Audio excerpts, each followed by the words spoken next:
Heads up, Basic Brewing Radio listeners, the American Homebrewers Association has a special deal just for you. Join the AHA or renew your membership in the month of August, and you'll receive a free copy of Designing Great Beers by Ray Daniels. Just head over to homebrewersassociation.org, click Join, and use the offer code BBR at checkout. With Zymergy Magazine, money-saving member deals, and access to exclusive events, including the National Homebrew Competition, the AHA is an indispensable resource for new and veteran homebrewers alike.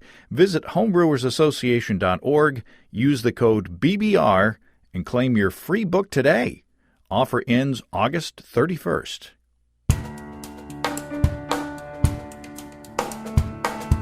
Welcome to Basic Brewing Radio for Thursday, August 20th, 2015. I'm James Spencer. Here at Basic Brewing Radio, we're all about home brewing. This week, homebrewer Dennis Pike shares his Hefeweizen pitching rate experiment. How will varying the amount of yeast pitched into this wheat beer affect the banana and clove character? Well, stay tuned to find out. If you're new to homebrewing or would like to get into the hobby for the first time, check out our website, basicbrewing.com, where you can find archives of our audio and video podcasts and our DVDs to walk you through basic and more advanced brewing techniques. And if you buy any of our DVD combos, you get a free Basic Brewing bottle opener. You can follow me on Twitter. My username is Basic Brewing, all one word. We also have a Basic Brewing Radio and Basic Brewing Video page on Facebook at facebook.com/basicbrewing. We're on the Google Plus as well.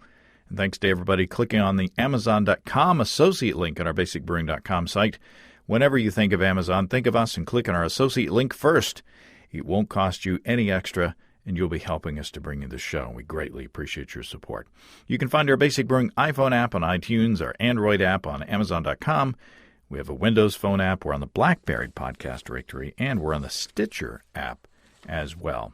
If you want to put a tip in our tip jar, some coinage in our virtual guitar case, you can go to basicbrewing.com/support. Thanks to everybody who's done so already. Since I pre-recorded this past week's show, I didn't get the chance to mark the passing of Fred Eckhart. Fred was a Portland icon and a longtime promoter and advocate for good beer and good sake. Andy Sparks and I had the chance to talk to Fred briefly when we visited Portland a few years back, and he was a really nice guy and fun to talk to. You can hear that conversation on the September 17th 2009 episode of Basic Brewing Radio. Fred contributed a lot to the craft beer movement and helping to get it started. So I'm sure that he will be missed up there in Portland. One of the reasons I was recording shows ahead of time was that my family and I were in the Pacific Northwest ourselves. We were in Seattle last week going through orientation at UW, the University of Washington, where my son will be attending. I know we have a bunch of listeners up there, and on a future visit, I want to try to arrange some kind of a meetup ahead of time. But we had a pretty busy schedule. But I did manage to connect with some alumni of the podcast while we were up there. Norm Kwasinski works on campus, and we met briefly just to say hi during lunchtime one day. And we spent some time with Tim Lieber and Zod O'Connor, who gave my son some tips on living in Seattle. And that was a lot of fun. It seems like the number one tip from everybody is don't buy an umbrella. You'll look like a newbie, or you'll look like an out-of-towner, and the wind will just blow it away anyway. Just get a good raincoat. So there you go. On the way back from Seattle on Friday, we had a connection in Salt Lake City, and because of wind and a delayed landing, we missed our flight and had to stay the night in Salt Lake City. But our good friend Doug Wierzinski came to the rescue and picked us up at our hotel and took us to his house and fed us grilled brats and delicious homebrew. And we had a great time. And I want to thank Doug and his wife Sarah for the very, very generous hospitality. And it was fun to see our kids play together in the backyard. And speaking of Doug, he was in attendance at the 6th Annual Beehive Brew-Off there in Salt Lake City on the 8th and 9th of this month. Let's go to Doug live from the past as he talks with Jamie Burnham from The Beer Nut. All right, thanks, James. I'm here in Salt Lake City. This is Douglas Wierzinski, and we are here with Jamie Burnham. Good morning, Jamie. How are you doing today? I'm well. How are you, Doug? So, Jamie, it's about 9 o'clock in the morning. I've only had about a half a cup of coffee, but we're about to start drinking beer. Can you tell me why that is? We need as much time as humanly possible to judge the 483 entries we have this year. We push the pedal to the metal up until like 4:30 to get all the sessions completed today. Awesome. So is it just you and me drinking 500 beers this morning? No, there are 50 judges today. Okay. So split out the responsibility equally. So this is a homebrewing competition. It's a homebrewing competition. Well, it sure is. So what's unique about this year's homebrewing competition? I believe we are the second competition in 2015 to use the new style guidelines. Awesome. Good to hear. Now, so it's my understanding that in some cases, the winning brewers will go on to do some pro-am work. Is there some truth to that? There is truth to that. So if you win a medal, you are eligible to compete in a pro-am competition, so professional/amateur with the breweries around here. In the past, we've had a winner brew with Left Hand Brewing Company, with Avery, and then here are local breweries like Epic and Squatters, Wasatch, and Uinta.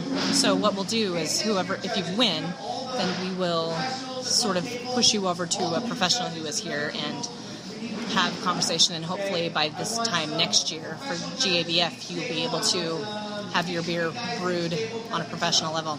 All right. And speaking of professionals, there's a rumor going around that Donald Trump submitted an entry this year, but filed for bankruptcy before he paid his entry fee. Do you have any comment on that? No comment. Okay, very good. Well, James, there you have it. No comment here from Salt Lake City at the 6th Annual Beehive Brew-Off. Back to you in the studio. Well, thanks, Doug. A rare little bit of political humor here on the podcast. Jamie and the Beer Nut are longtime supporters of Basic Brewing's efforts. We appreciate them greatly. If we'd been stranded in Salt Lake City a week earlier, I might have been able to poke my head into the competition and judge around. But oh well. Timing is everything. Let's take a fairly leisurely look into the mailbag, shall we? Joe in Haverhill, Massachusetts wrote, on the day that I posted the episode with Tim Lieber's Crockpot Bochet. And Joe said, in keeping with the Basic Brewing philosophy, I did a mead experiment. I brought 24 ounces of Trader Joe's Turkish honey to a low simmer, stirring with a whisk for 25 minutes. I then added about 2 quarts of hot filtered water, and then added 24 ounces of Trader Joe's honey. I topped it off with enough water to make it 1 gallon and 1 cup. EC 118 wine yeast, staggered nutrients, and canned oxygen. The result was a really nice red mead that had a slight caramel flavor. It should be noted that I used my Mr. Beer fermenter. There you go. P.S. I know I broke the rules by boiling the honey, but my mead was very tasty with a nice honey aroma. There you go. As I said, timing is everything. And I told Joe that he would really like the show that I was posting on that very day that he wrote, which talked about Tim, simmering honey all day in the crock pot. So there's another approach to getting a caramelized mead. And Joe wasn't breaking the rules at all, just writing new ones, I guess. I asked after this past week's show for experiences with using bread yeast after Tim Lieber's bread yeast experiment. Philip, I believe Philip's in Mississippi, wrote in with this. A couple of years ago, after a move and a few months' break, I began doing small batch 2-gallon fermenter batches. My first small batch brew went great till mid-boil when I looked for the yeast, which had disappeared. Couldn't find it anywhere. I just opened a large brick of bread yeast and knew it was fresh. Knowing some of the horror stories, I knew if I was going to use bread yeast, I needed to go with a heavy pitch. For a 1.6-gallon batch, I put in almost 2 full tablespoons of bread yeast. Philip says it took off quickly, you think?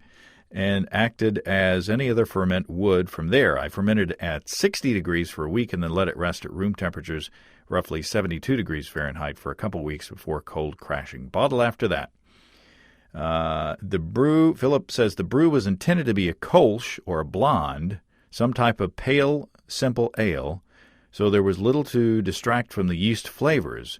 And to my and others' surprise, the beer was rather nice. No real off flavors, though I was one of a few that felt I could taste just a little something in it. It had a nice clove flavor and produced some mild fruity esters, producing something similar to a mild Saison or Belgian flavors. Overall, it was very nice and a very pleasant surprise. Very cool. Thanks, Philip. That'd be fun if bread yeast would produce some interesting Belgian or Saison character. Louis from Gothenburg, Sweden, writes about a beverage he brews using bread yeast. Louis, I hope that's the way you pronounce your name, Louis, says, to be honest, it was not really a mead. It was more of a spiced and very sweet near beer or wine with an alcohol content of 15%. In Sweden, it's called glögg. It is a Swedish Christmas tradition to drink this alcoholic beverage flavored with cinnamon, raisins, and cloves, and it is enjoyed piping hot together with ginger snaps. Yum. Louis says, I tried this recipe when I was a novice in homebrewing because the ingredients were easily accessible, since all the ingredients can be bought in a supermarket. The first time I tried this, I didn't own any fermenting bucket nor a demijohn, so I simply fermented it in a regular non-food-grade plastic bucket with plastic wrap on top. I wonder what toxicologist Paul would say about that. And to my amazement, it turned out great. Needless to say, I have since then evolved my home brewing. Even though I use bread yeast, there are no strange off flavors. However, it could be that possible off flavors are masked by the strong seasoning of the beverage, but I will leave that unanswered. In my experience, the bread yeast is very lively, probably because nobody has the patience to wait for their dough that long. Good point. I've continued using bread yeast for this recipe because it works so well, and I do not see any real reason changing it. The base of the glögg in this recipe is a malt-based beverage in Sweden called svagdricka, or near beer. If you cannot get that in the U.S., it's always possible to spice up some red wine with the cloves, cardamom, cinnamon, and raisins without fermenting it, of course. One last thing, I personally enjoy adding a dash of dark rum before it heats up. It creates an excellent taste. So here's the recipe for a 2.5-gallon batch of the glögg. Is that what it is? Glögg. It's got an umlaut, or it's got the two little dots over the O, so I'm probably mispronouncing it. The recipe for a 2.5-gallon batch, 5 liters or 1.3 U.S. gallons of svagdricka, or near beer, 50 grams of bread yeast. Wow. 1 small bag of cloves, approximately 11 grams, 1 small bag of cardamom, approximately 11 grams, fresh ginger, approximately 2 inches, 1 kilo of raisins, 1 cinnamon stick, and 2.5 kilos of sugar. The alcohol content lands somewhere between 15 to 20%. Wow. I bet that is tasty, Louis, especially with a ginger snap or two. And speaking of cardamom and cloves, you'll want to check out the latest episode of Basic Brewing Video that I posted this week, where Steve shows off his Farmington Farmhouse Ale. That's what he called it, and he added something in the bottling bucket that I'll just leave as a surprise for you. Now let's talk about our sponsors, Desiree and Dave from High Gravity in Tulsa. I was just looking yesterday at the video that Steve and I did demonstrating the electric brew in a bag system that I got from them, and it's a fun video, if I do say so myself. You can see that at youtube.com/highdgravitybrew. Anyway, since we shot that video, I've used the electric system several times, and, I may never use propane ever again for brewing. No more worrying about windy days or brew days being canceled because of rain, because I don't have a covered place to brew. If the weather's bad outside, I can just brew it in the kitchen. Dave fixed me up with enough cable that I can brew inside or out. High Gravity has 3 brew-in-a-bag versions to choose from: a 240-volt, 10-gallon system with a pump, which is what I have, 120-volt 5-gallon system with a pump, and a 120-volt 5-gallon system with no pump in the tradition of brew in a bag. And also for ingredients and many other products, High Gravity offers $7.99 flat rate shipping from their website. Check out all of your electric brewing options and everything else that they have to offer at High Gravity at highdgravitybrew.com. Okay, this week's show is another break from our coverage of the National Homebrewers Conference in San Diego. Believe it or not, we have 2 more shows left from there, and they're both good shows, good interviews. But I wanted to get this experiment out to you. Dennis Pike took a look at what different pitching rates will do to affect the character of a traditional Hefeweizen. Well, Dennis Pike, welcome to Basic Brewing Radio. That's great to be here. We have a really neat experiment. In the early days of my home brewing career, I tried to make some Hefeweizens, and I tried to get that banana and clove flavor, and it just didn't work out. And I'm still not sure, what I was doing wrong. So I'm really interested in this experiment because I'd like to go back and try again. I'd like to try to brew a classic, kind of Hefeweizen because I really like that style. What attracted you to this experiment?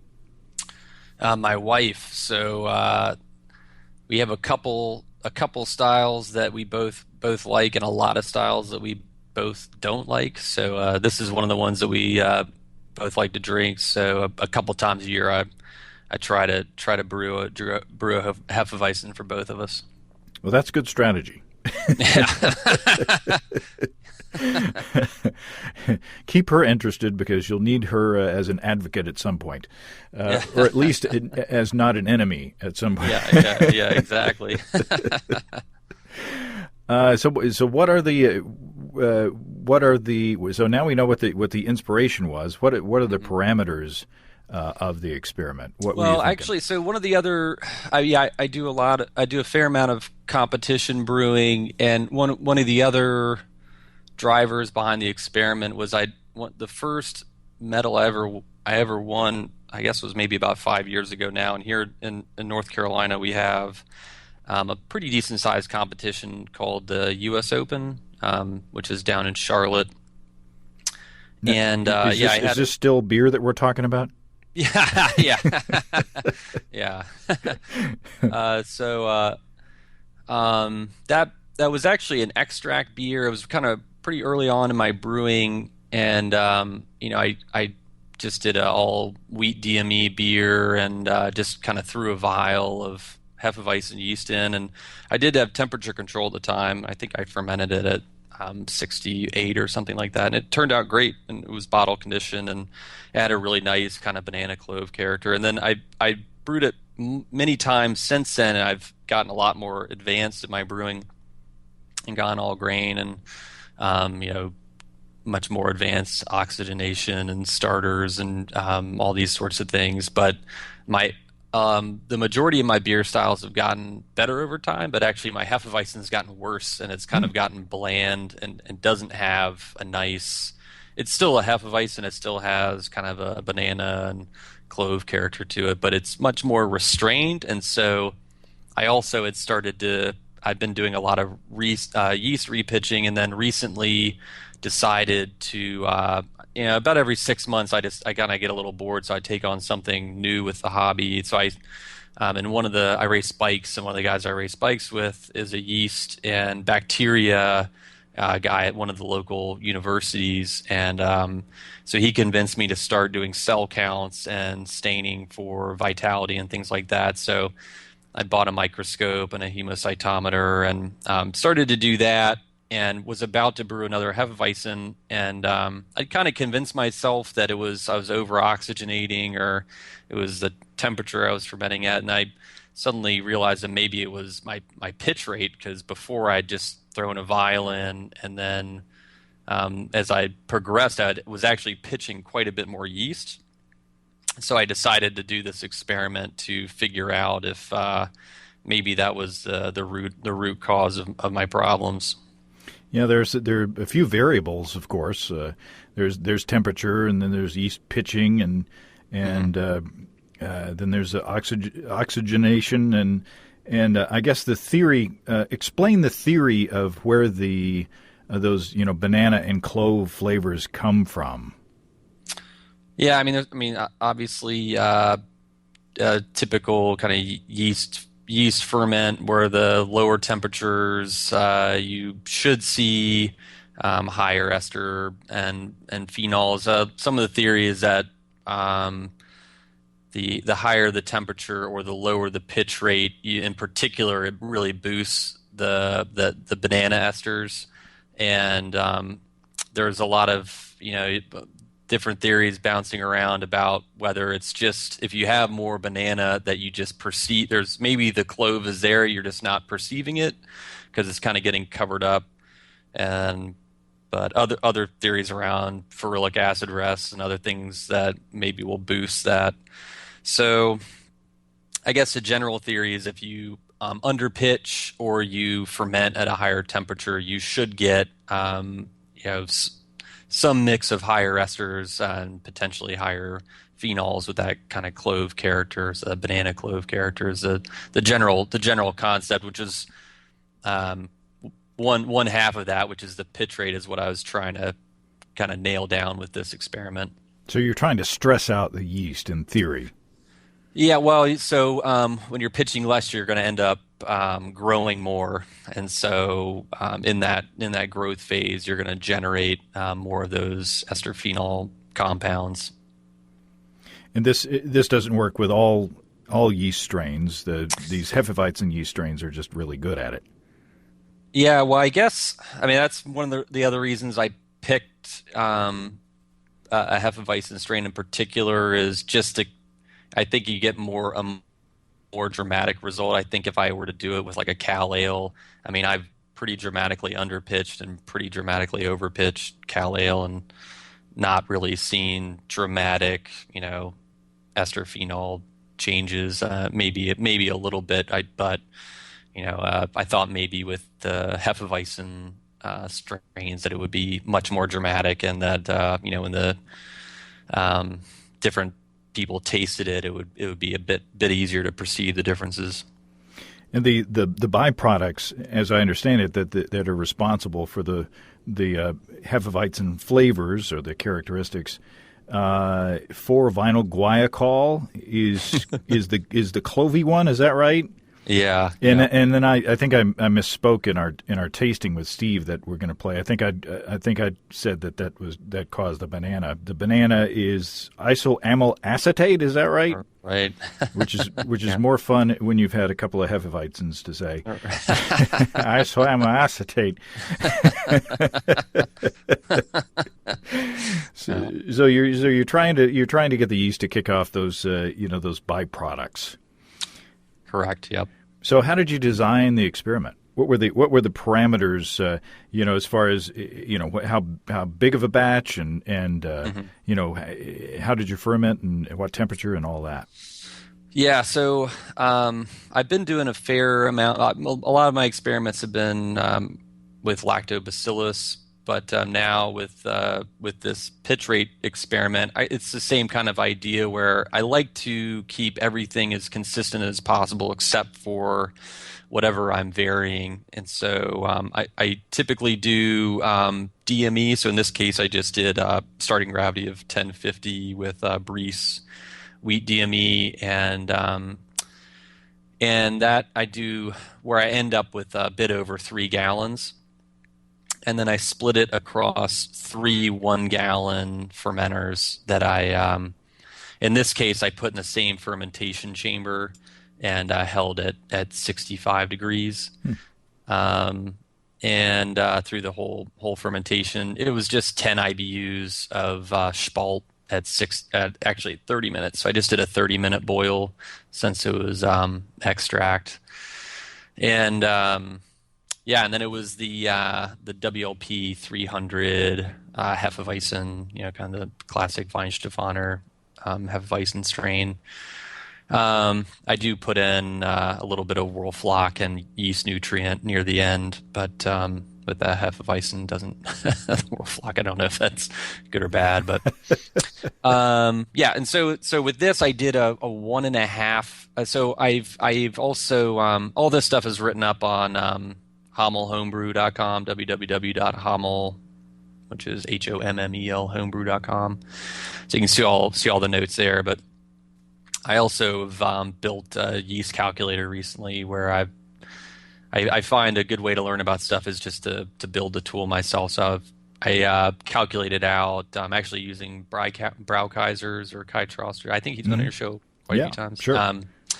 So I used his. He's done a bunch of experiments. So I actually used his data as a source and built my tool around that. So just kind of calculated out how much yeast cells that would, the 1.5 liter starter with a single vial of WLP 300 going in, and that was was supposed to make, it's kind of an interesting twist in the experiment, was supposed to make 290 billion cells. But if anyone's ever used WLP 300, it is quite explosive, and it's like it's as close to a volcano as you can get in beer making, and so it just completely. It was a 1.5 liter starter and a 2 liter Erlenmeyer flask, which wasn't the most brilliant move on my part, but it blew off. When I went down there the next day, and it was just kind of this nice thin coating of yeast, which my kids thought was hilarious, but fortunately it didn't get contaminated at all. But yeah, I definitely had lost some yeast, but I ran with those calculations where I was more concerned about contamination than I was about having the most accurate cell count, knowing that I was going to count it later, and so I'd have accurate numbers in the end. So the idea was to then pitch each of those gallons at a different rate. So the standard pitch rate is 0.75 million cells per milliliter per degree Plato. So for a 1 gallon batch of this strength beer, that's around 35 billion cells. And so with this amount that I had built up, very thoroughly mixed up, that was about 180 milliliters of that starter that I pitched in. Then I did another one that was half of the normal pitch rate.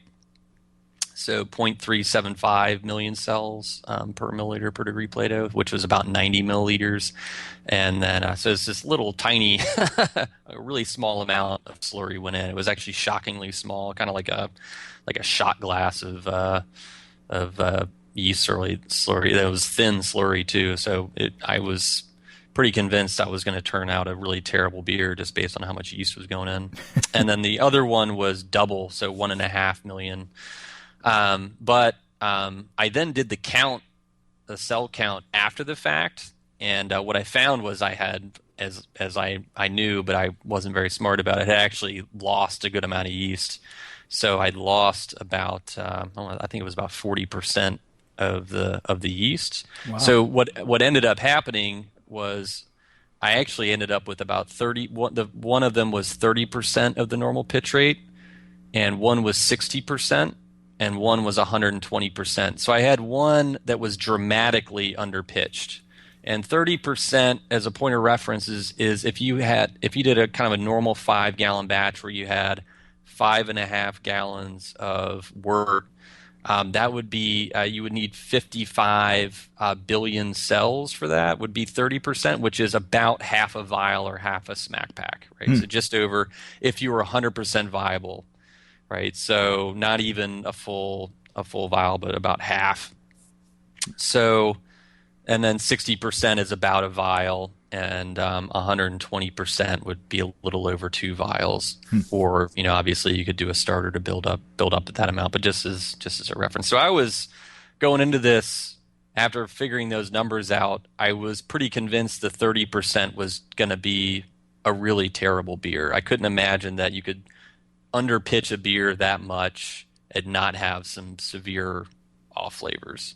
Like it would be like a banana injected with fusel alcohol, just a really, really terrible beer. But yeah. So that was and then sorry, the last piece was I did and you had mentioned it in your guys' tasting. They ended up as the same volume, all three. So they ended up with the same amount of sugar at bottom, and they all finished out the same. So I used the same amount of sugar for all three, which was 32 grams for the gallon, which was supposed to come out at about 3 volumes. Okay. And so you sent us a set of samples, and you also had some tastings in your own homebrew club. Correct. And so Steve and I are on the spotlight again, tasting, putting our reputations, our thinning reputations, thinning as time goes on and experience shows, on the line here to taste these beers, to give our impressions, and then to kind of make some guesses as to which was which. So anything else that we need to talk about before we go into the tasting? No, I think that's got it. Okay, here we go. Okay, here we are in Studio Steve. Yeah, that's right. MLK Studio Steve. That's right. That's a street that you live on. Yes. Okay, we are drinking 3 Hefeweizens, which were all tasty in my opinion. Mm-hmm, definitely. And what we did was, because traditionally what you do with Hefeweizen in the bottle is that you rouse the yeast. I'm thinking back to my Hogan's Heroes watching days. Rouse. So you rouse the yeast in the bottle. So we didn't know whether we were supposed to do that or not. So what we did was we poured samples that didn't have any yeast in it, tasted those, then swirled up the yeast from the bottle, and then tasted them again. Right. So first of all, did you feel that rousing the yeast, just the act of rousing the yeast and drinking the beer cloudy, did that make an impact on the beer? Absolutely. All 3 beers were very different, and I preferred all 3 beers with the yeast roasted. I agree. I agree. I liked all 3 better. The flavors were better, and the body was significantly changed. I just admit that I got a phone call from the tin can under my floor. Well, you gotta listen to it. Pot. Yeah, you gotta listen to it through the percolator. Oh no, it's okay. It's a telemarketer. Okay. Telemarketer speaking through a microphone on the portrait of somebody who we won't name. Anyway, yes, I liked all 3 beers better with the yeast shook up. Right. Yeah, I agree. And so for the style, we would recommend rousing the yeast. Yes. So thanks, Steve, and see you next. No, now it becomes more difficult. Yeah. So we had the 3 beers, and he asked for a general impression. So I named mine beer number 1 is Patton, beer number 2 is Bradley, and beer number 3 is Ike.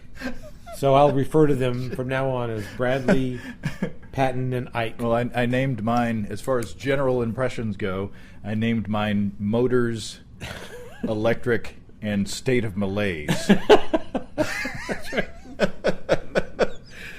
You realize that nothing that we've said so far is everything that we've said so far is obscure. And, but that's us. It's us. Okay, so now down to the brass tacks. Do you want to go first, or you want me to go first? I'll go first. I can go first. And so, at any rate, beer number 1, Patton, I thought it had a very nice, pleasant banana aroma and flavor. I'm not sure about the carbonation on any of these. I know that he stated that he carbonated them to 3 pressures, but I felt like there was different carbonation in each beer. Now, that may just be my perception and not true at all, but I thought that this one had a nice, although low carbonation, it had a nice carbonation, very pleasant. I didn't get any clove to speak of from this beer. Lots of banana. And it really, the banana flavor reminded me of those Halloween taffies. Oh, the little squares? Yes, but I like that. Oh, man, you should have come with me, because I got a ton of those and I didn't like them a bit. Oh, I mean, those were always, I would like steal those from my sister, because I just, that kind of glassy banana thing. Those were awful. Well, that's how I roll. And I've never seen them for sale anywhere. But old people must have gotten catalogs or something because all the old people in the neighborhood had them. Well, they're made in North Korea. I don't know what that's got to do with old people. I don't know. At any rate, I think that shall I keep going? Or yes, please. Okay. So the Bradley beer number 2. This is pre-rousing. I thought it had less banana flavor, not as flavorful as Patton, very low carbonation. So I felt like it had a different carbonation level. Although I did get a lot more clove and spice out of it. It just came through more. So not so much banana, but more clove. I actually liked this quite a lot more with the yeast swirled up into it. Yeah. I thought the beer number 1, Patton, had a nice yeast character. This was actually my favorite beer of the 3, although it doesn't get along well with Rommel. And then to finish off, Ike, which is beer number 3, had very little banana or clove, but it was pleasant and worked well with Monty. I really liked. It had really nice clove notes, and I really liked it. Again, I thought all 3 of these beers with the yeast swirled into them were much better beers. You liked Ike. I liked Ike the most. You liked Ike the most? No, actually, I like Patton the most. Okay, so number 1 you like the most. Yeah. Okay, I think that we went along the same lines. Although my notes I didn't take as many notes as you did. Number 1 I thought had a really nice banana character. The head retention wasn't as good for some reason, but that may not be here nor there. Number 2, I thought, before rousing the yeast, had a phenolic or kind of plasticky character that may be interpreted as a clove.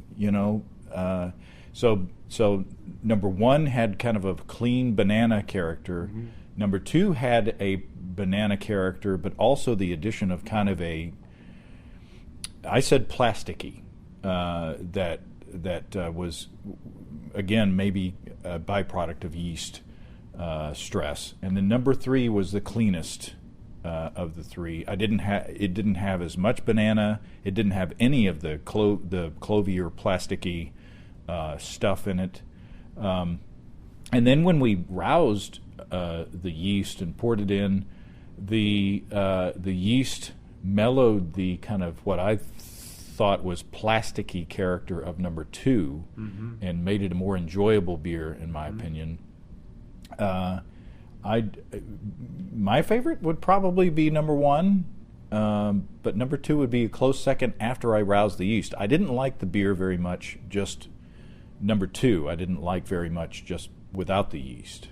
I didn't like 2 or 3 very much without the yeast. Yeah. They, so commenting on whether, the clove and the spice and all that is different from how much do you like it. And I number 1 was the only beer that I liked unswirled and swirled. But 2 and 3, so Bradley and Ike, I liked them much better once they got a little riled up. They're more effective that way. They're more effective. Yeah. Did one of them slap you in the face with a glove? Right. No, that was Patton. So your theory as to which beer is which. Oh my gosh. Remind me again. So 1 is underpitched by 30%. Or 1 has 30% of the pitch rate, 1 has 60% of the pitch rate, and the other has 120% of the pitch rate. Okay, I'm going to say that Patton has 120%. Let's do numbers. No, number 1, I'm sorry. For those not keeping track at home. I'm sorry. Beer number one has the 120%. That's just where I'm going. Huh. And then honestly to God, I don't have a clue. Now, the theory is that underpitching and stressing Hefeweizen yeast gives you more banana and clove stuff. Okay, all right. So the banana and the clove, the fruity esters and the dimethyl whatever it is, I can't remember, glycol. I'm sure Dennis will know. It's a big word. 4-vinyl guaiacol or whatever they call it. Yeah. That's a byproduct of yeast stress. You're right. And actually, I knew that and just forgot. I was just thinking, the layman's way of thinking would be, well, the more yeast you put in, the more... Oh, the more yeast flavors. Yeah, so... But you're right. It's the stress. So now that, you have schooled me on that, and I remember that, I'd flip it, and I'd probably say that, well, I just don't know. Beer number 2 or 3, they're different. I don't have any idea. I'm sorry. Okay, here's my theory. Okay. Since my theory is, since the number 2 was more plasticky on my palate, I'm going to say that is the 30% beer. Okay. Number 1 still had some banana, but it didn't have much more that kind of plasticky. I don't know if I'd call it an off flavor in the style, but it had less of it. So I'm going to say number 2 is the 30%. Number 1 is the 60%, and number 3 is the 120%, since it was the cleanest of the 3. That's my theory, and I'm sticking to it. Well, I think that all makes sense. I mean, yeah, what you said makes really good sense to me. The only thing I would say in terms of drinkability of any of these 3 beers is that all 3 beers were very drinkable with the yeast shook up. Yeah. And without the yeast shook up, I didn't care much for beer number 2 or beer number 3, but I liked beer number 1 quite a bit, either way. So I'm not sure what that says about them. They all taste a little different. They definitely are different beers. There's no doubt about that. But once you gave me the cookie, I liked all 3 beers. Yeah, and now that they're warmed up some more, number 3 is less clean than it was. Yeah. It's tasting more banana-y. Yeah. Getting more banana character. And just for full disclosure, I would like to point out that I don't drink wheat beers hardly ever. I'm just not a big fan of the style, so I can't claim to be any kind of... You wouldn't want to put me on the wheat, judging panel. Please. No, I like Hefeweizen. I like that style quite a bit. In fact, I like the darker ones because it's kind of like banana bread to me, because you get that darker character of the malt, and it's kind of bready, and then you get that banana character, and it's it's like drinking banana bread. Yeah. So I like that quite a bit. Mine always comes out like cranberry banana bread, and that's not good. That's not good in a beer. You're less likely to get a urinary tract infection. It's true. Yeah. So good job, Dennis, on brewing these beers, and we will find out if we are completely off or we know what we're talking about. Yeah, I'll be interested to hear the results, the true results. And we didn't do crosstalk during the tastings, so our impressions line up blind. So anyway, if we're wrong together. There you go. Thanks, Steve. Thank you, James. All right, Dennis. Should we be embarrassed, or should we be proud, or somewhere in between? No, I think actually you guys did. Outside of the way you named the beers, you guys did great. We had just shot an episode of the video podcast, so that always enters into all this stuff. I have to admit, I actually had to Google some of the references. I was like, I'm totally lost as to what these guys are talking about. Yeah. I'm not much of a history buff. So. I doubt anybody will get the general state of malaise. Just imagine President Carter wearing a sweater.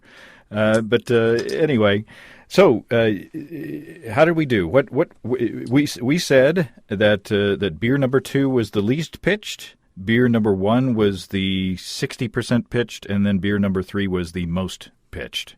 So what? Yes. So you were 33% correct. Oh no! So you were right on the over pitch, and you just had the under pitch flip flopped. But I will say that your guys' comments all lined up with everybody else. You just decided that the one that was a little more balanced was the underpitched, and the one that was whereas actually the one that was dramatically underpitched was the most banana-y one. Interesting.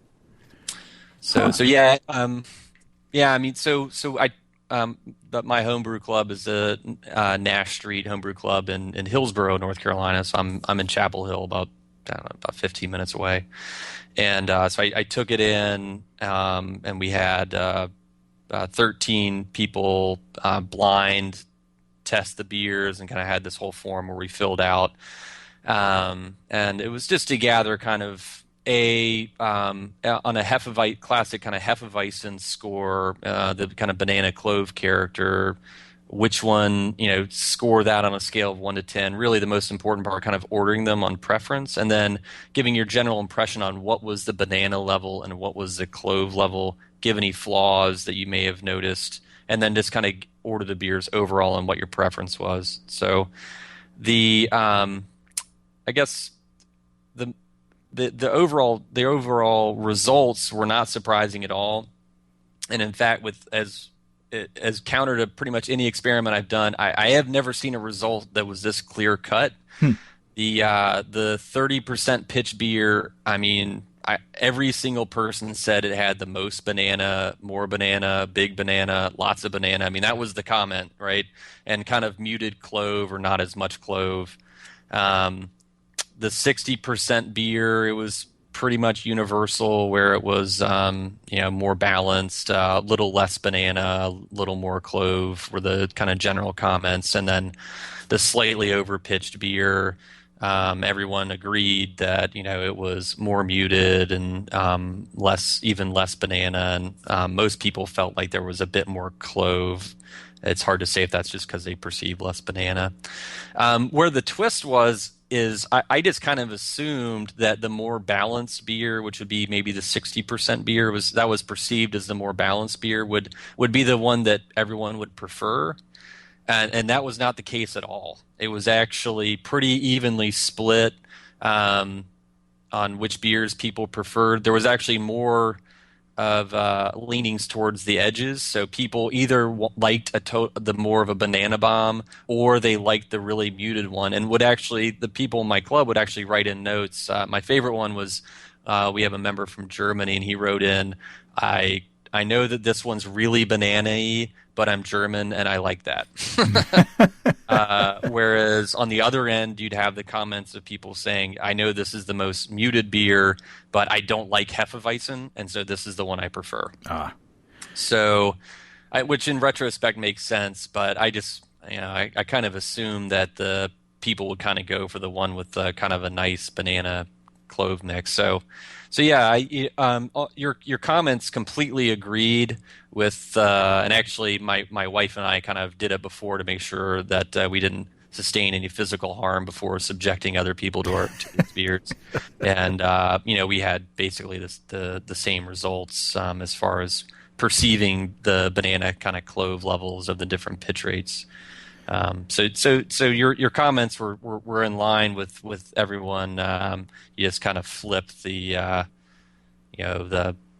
30 is actually the ones I gave you were in order, whereas with our club I'd actually mixed them up.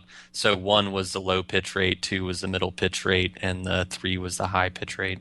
Yeah, it's very interesting. On the one hand, I'm relieved that that our taste buds didn't let us down this time. But one question before I get too far. In serving the beer, did you rouse up the yeast, or did you serve it without mixing the yeast in?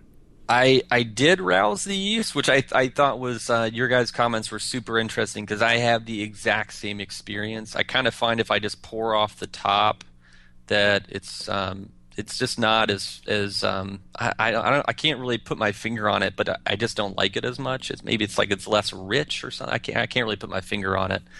But I feel the same way when it definitely aids that beer to mix the yeast in. Yeah, and I don't know if we mentioned it or not, but the mouthfeel was more substantial with the yeast mixed in. Yeah. And that's the traditional way. If you buy a German Hefeweizen, a lot of the time, if not all the time, they have instructions on the side, on how to, or at least some I've seen have instructions on how to swirl up the yeast, either by swirling the bottle or rolling the bottle. And if you go to a fancy German place, and the waiter wants to show off, or the bartender wants to show off, they'll rouse the yeast in front of you, and then pour it in and explain why they're doing that and all that. Yep. So, you do it the traditional way. But we thought, we didn't have instructions beforehand, so we decided to do it both ways just to see what happened. So we poured off a little bit in the very beginning and tasted them, and then roused them up, and then tasted them again, and it worked out. It worked out very well. So it was a very fun experiment. I mean, this I say this with almost every experiment, but this has inspired me to try a Hefeweizen, and it's interesting that you made this an extract beer, and it has so much of the banana and clove character.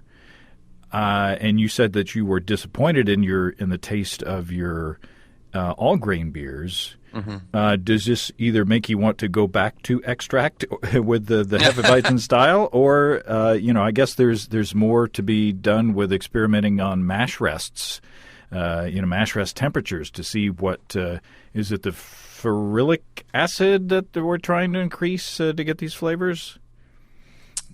Yeah, well, that's supposed to enhance the clove. Although, maybe that's another experiment to do. I mean, this actually kind of has me wanting to try take kind of an under pitch, maybe something like 50%, and then do the same kind of setup, but do 3 different temperatures like 62, 66, and 70, and then see kind of. Because there is a lot of, if you read the various different message boards and whatnot, there's a lot of theory that people will say that 62 is best, 65 is best, 68 is best. It's kind of all over the map.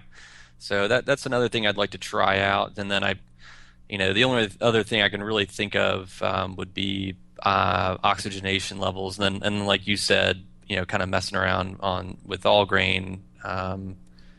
Trying different rests to see if that has some kind of impact. But it doesn't really. I mean, I like the extract for experiments because it's so controlled, and I like to think I'm kind of a consistent brewer, but I'm not as consistent as extract. So. And if you make good beer with extract, it's not really cheating. Oh. Just enjoy the good beer. Yeah. It's a little more expensive probably, but so is your time. You're paying as they. I used to work for a food company, and one of the sales points of a chicken dinner as over a whole chicken is that you're paying for time. You're paying for that time that you don't have to do this. Anyway, I don't know. There's a bunny you don't trail. Have to preach to me. I've got 2 young kids. I hear exactly what you're saying. Yeah. Every minute is valuable. And the fact that you made a really tasty Hefeweizen with a 30-minute boil. Yeah. No. I mean, this thing was. I think it was done just over 2 weeks. Yeah. So that's 30 minutes in the kitchen. 30 once you bring it up to a boil, 30 minutes for the boil, and then chilling it down so you don't have your mash. You only have half the boil time.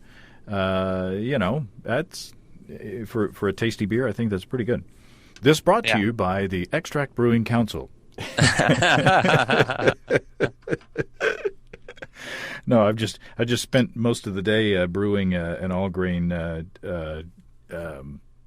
cream ale. So I'm just thinking of boy, wouldn't it be fun to do an extract day again, just for fun. And a small batch, it takes even less time. So any other takeaways from the experiment? Yeah, I think you definitely came out with a clear result. Yeah, I mean, with any of these experiments, it leaves you with a lot of questions still around. Well, maybe maybe there's these other kind of knobs to mess around with. But and I certainly wouldn't, like we talked about before, I don't think you can kind of take these results and directly translate them to other yeast strains. But definitely it was very clear with WLP 300 or the Weihenstephaner Hefeweizen strain that, it was it left no doubt in my mind that pitch rate has a very, all the beers tasted like Hefeweizens. I don't want anyone to come away from this thinking that like the over-pitched one was, came across like a blonde ale or anything. They all came across as Hefeweizens, but it was not. There was no uncertainty in my mind that they were quite different and how they were different. So yeah, it was it was a very, very fun experiment to do. Yeah, well, very good. Well, I'd be interested to know any follow-up that you do with temperature or aeration or oxygenation to see how those come out as well. Maybe you could build the perfect Hefeweizen. Well, that's what I learned in this experiment. There is no perfect Hefeweizen because everyone likes their Hefeweizens radically different. But yeah. The perfect Hefeweizen in the eyes of your wife. How about that? Yeah. That's the most important thing for sure. All right, Dennis, well, keep us posted. Yeah, absolutely, I will. Thanks for having me. Well, thanks for sending it in. Well, thanks again to Dennis and to Steve, of course. Very interesting stuff. The thought of doing a really quick and tasty extract Hefeweizen is very appealing to me. I'm going to have to put that one on my list of beers to brew. And I hope it'll cool off soon outside so that brewing outside will be fun again and not just a sweat fest.